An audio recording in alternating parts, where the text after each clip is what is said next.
Reporte 100.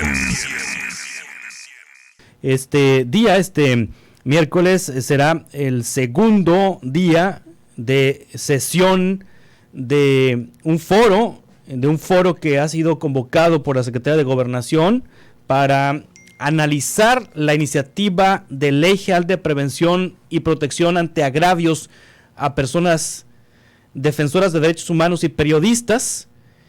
Un foro al que han sido convocados activistas, defensores de derechos humanos y periodistas, y en donde se está discutiendo esta iniciativa de Ley General de Prevención y Protección ante agravios a personas defensoras de derechos humanos y periodistas. Mario Hurtado Cardoso es asesor de Espacio OSC y le agradezco que nos tome esta llamada de teléfono para Reporte 100. Mario, ¿cómo estás? Buenos días. Hola, muy buenos días, gracias por la invitación y un saludo cordial a todas las personas que a esta hora de la mañana nos escuchan. ¿Qué es Espacio OSC? Espacio OSC es el espacio de organizaciones de la sociedad civil para la protección de personas defensoras y periodistas. Es una articulación aproximadamente conformada de 16 organizaciones a nivel nacional e internacional, que desde el año 2012 impulsamos el actual marco normativo de protección a nivel federal y nos hemos dedicado ya casi 10 años que vamos a cumplir este año al monitoreo de la actual política de protección para personas defensoras y periodistas. Sí, hay una iniciativa que está promoviendo la Secretaría de Gobernación o que está consultando la Secretaría de Gobernación con defensores de derechos humanos y periodistas. ¿De qué trata esta iniciativa, Mario? Bueno, primero que todo saludar el diálogo, ¿no? La convocatoria de estos espacios. No se habían hecho nunca en la historia espacios para abordar este tema, en concreto los riesgos y limitaciones del derecho a defender y ejercer el periodismo. Entonces, en ese sentido es importante saludar este espacio de discusión. Este es el tercer foro de una serie de foros que están convocando, como tú bien mencionabas, la Subsecretaría de Derechos Humanos a nivel federal. El primero fue en el mes de enero en la Ciudad de México y en el mes de febrero, días pasados, fue en la ciudad de Oaxaca. Y este tercero que se desarrolla ahora en Hermosillo, Sonora. Estos espacios buscan, como tú bien decías, por parte de la Federación, recoger insumos para una iniciativa de ley que ellos pretenden presentar a más tardar el mes de septiembre en el periodo legislativo que iniciaría en ese mes. Por parte de las organizaciones, no es una postura unánime en cuanto si es o no necesario generar un nuevo marco normativo. En cuanto a la ley del año 2012, lastimosamente no ha sido implementada a cabalidad al 100% y en ese sentido surgen muchos cuestionamientos sobre la idoneidad de un nuevo marco normativo, teniendo en cuenta que ni siquiera se ha implementado el vigente. En ese sentido hay muchos cuestionamientos, ¿no?, en términos ya de la operatividad de un nuevo marco normativo con una naturaleza de carácter general y sobre todo porque, hay que decirlo en este espacio, el mayor número de agresores a personas defensoras y periodistas provienen tanto del orden estatal como del orden municipal. En ese sentido, uno de los cuestionamientos es cómo distribuir o darle responsabilidad, en este caso, a muchos de estos agresores o victimarios de este tipo de acciones. Eso es una de las preocupaciones que se ha puesto mucho sobre la mesa, así como la ausencia, ¿no?, de un enfoque en materia de investigación criminal, debido a que muchos de estos delitos cometidos contra estas personas defensoras y periodistas continúan en la impunidad. Sí, pero ya hay un mecanismo de protección a personas defensoras de derechos humanos y periodistas que se incorpora cuando un periodista o un defensor de derechos humanos es amenazado o tiene un riesgo. ¿Este mecanismo no está funcionando, Mario? Hay que decir que el mecanismo ha logrado salvar vidas, ¿no? Sí. En estos 10 años ha sido una herramienta importante en muchos contextos de riesgo. Sin embargo, sigue siendo insuficiente. Sí. No ha logrado contrarrestar los índices de violencia. Tan solo del año 2018 a la fecha, según cifras oficiales, al menos 8 periodistas en el estado de Sonora han sido asesinadas por razón de su labor, así como al menos 2 personas defensoras de derechos humanos. Este mecanismo ha logrado salvar vidas, pero no ha logrado contrarrestar los índices de violencia que hoy en día aumentan a nivel general de la población, pero en particular en personas periodistas y defensoras, que hoy en día hace que México sea uno de los países más riesgosos para ejercer estas dos labores. Sí. En ese sentido, el Estado mexicano tiene que tomar medidas. Sin embargo, no estamos seguras de que adoptar una nueva ley sea la mejor ruta de trabajo. Sí. A sabiendas de que tienes unas recomendaciones que se emitieron en el año 2019 para fortalecer ese mecanismo de protección y que a la fecha no tenemos conocimiento de su estado actual y de un ejercicio de rendición de cuentas sobre su avance. Sí, Mario, de estos 10 asesinatos que nos hablas de Sonora, 8 periodistas y 2 defensores de derechos humanos, ¿alguno de ellos o la totalidad eran parte del mecanismo? Desconozco ese dato, sí. Entonces prefería no nombrarlo, pero sí algunos y muchos de los casos que a nivel nacional, no necesariamente sí. a nivel estatal, de esos sí aproximadamente 9 a nivel nacional de los asesinatos a la fecha en todo el país sí contaban con medidas de protección. Sí. Y lastimosamente sobre esos casos no hay investigación, no hay sanción y hay una omisión incluso en términos de responsabilidad. Lourdes Maldonado, la periodista de Tijuana asesinada a principios del año, era parte del mecanismo, la mataron. Sí, tal como tú dices, y había estado incluso en la mañanera reclamando por medidas de protección ante un conflicto que ya se veía venir desde hace mucho tiempo y no hubo una reacción frente a ese caso, no hubo una medida preventiva, una medida cautelar que pudiera salvarle la vida a la periodista. Sí, Mario, son mensajes en dos sentidos, ¿no? Positivo que la Subsecretaría de Gobernación esté impulsando estos foros para analizar esta iniciativa de Ley General de Prevención y Protección ante agravios a personas defensoras de derechos humanos y periodistas, pero pues hay que recordar que el jefe del subsecretario de Gobernación, Alejandro Encinas, es el presidente López Obrador, quien pues ha denostado a la prensa que critica alguno o muchos actos de su gobierno y ha comparado a algunos periodistas como golpistas antipatriotas. ¿No es una contradicción? Efectivamente, tal como tú lo mencionas, ¿no? Y eso también se ha puesto sobre la mesa, no solo aquí en Hermosillo, sino en Oaxaca, en Ciudad de México. ¿Cómo poder generar una política de protección en un contexto tan adverso a nivel general y con una narrativa que no favorece al ejercicio periodístico?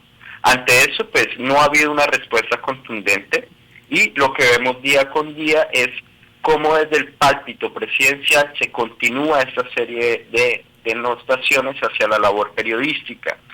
Y esto, desgraciadamente, se replica no solo a nivel nacional, federal, sino a nivel de los estados y municipios, porque es como una venia generar ese tipo de trato a la prensa.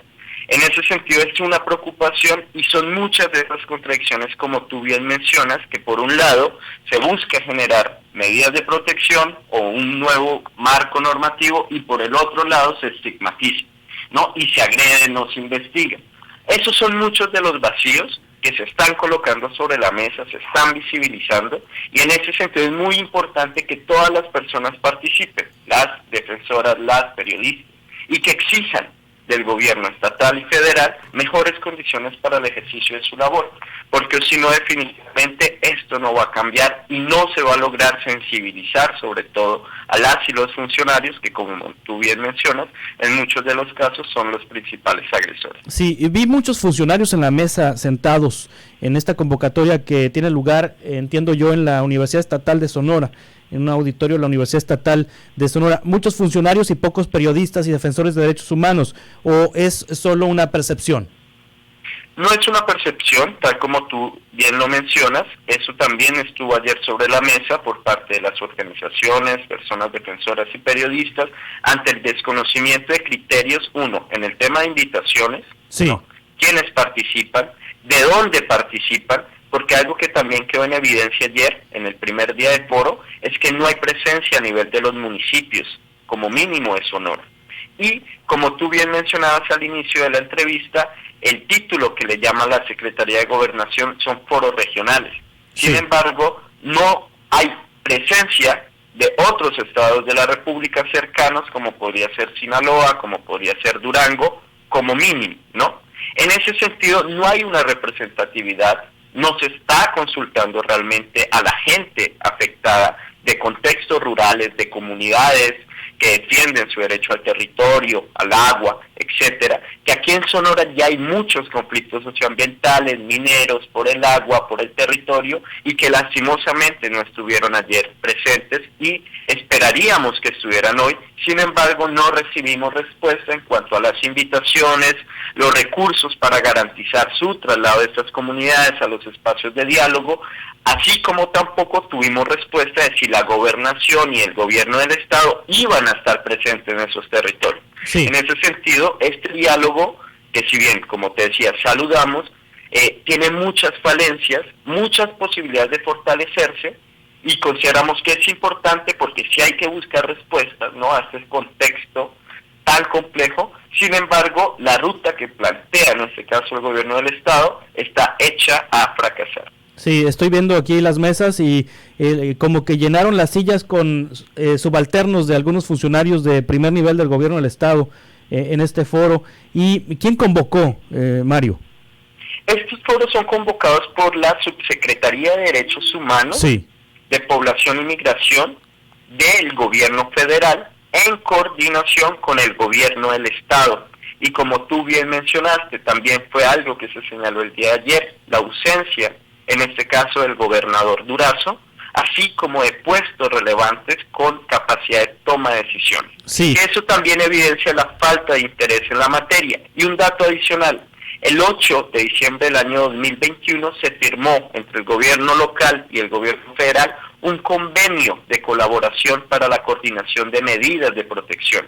A 3 meses ya casi que se van a cumplir ese convenio, incluso preguntamos ayer sobre en qué consiste, qué medidas han hecho para cumplir, no dieron ninguna respuesta. Sí, en Oaxaca, en la Ciudad de México, asistieron los gobernadores, asistió la jefa de gobierno, Claudia Sheinbaum, y asistió el gobernador de Oaxaca.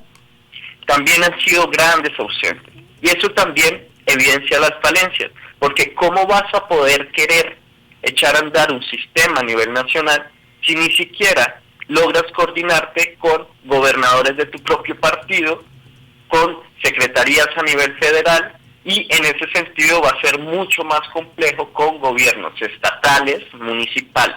Sí, sí, sí, bueno, señalas algo importante, Mario Hurtado Cardoso, asesor de Espacio OSC. Hace un par de semanas hubo una incursión de un convoy de sicarios en Caborca. Durante 6 horas tomaron la ciudad prácticamente, atacaron viviendas, privaron de la libertad personas, y hubo reporteros valientes que estuvieron cubriendo la información durante esa madrugada, y así en algunos municipios de Sonora hay reporteros que cubren desde lo local y visibilizan estos acontecimientos, y bueno, pues nadie de Caborca en el foro.